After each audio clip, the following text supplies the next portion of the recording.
Hello again. Thank you for joining us for another Financial Tip Friday. This is Scott Marks, financial advisor in our Scottsdale office with Summit Wealth Group. One of the questions we've been getting a lot recently with the appreciation in home prices across the country is, how does it work when I sell my house and I have a gain on that investment? The first thing I think to keep in mind when we're thinking about selling a home is if you lived in that home for at least 2 out of the past 5 years. So that can mean just for the past 2 years, or it could mean for 2 years, 3 years ago.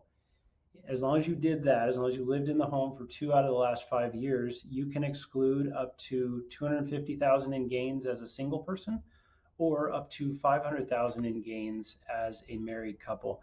And that's a huge benefit. And for most people, unless you've stayed in the home for a very long time, it's not likely that you would have capital gains above and beyond that. But if you did and you were to sell your home, the thing to keep in mind is that you can also offset the amount of your gain with the amount that you have put into various types of home improvements.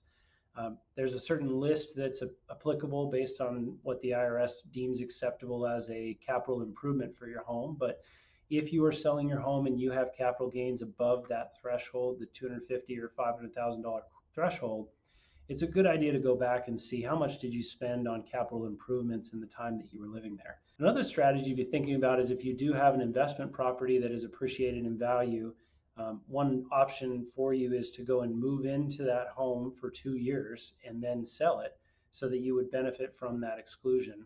Because otherwise you sell it and you don't get that exclusion for an investment property because of the fact that you hadn't been living in it. Hopefully this helps you. And of course, if you have any further questions, feel free to reach out to me or one of our advisors here with Summit. We'd be happy to talk to you. Thanks again. Have a great week.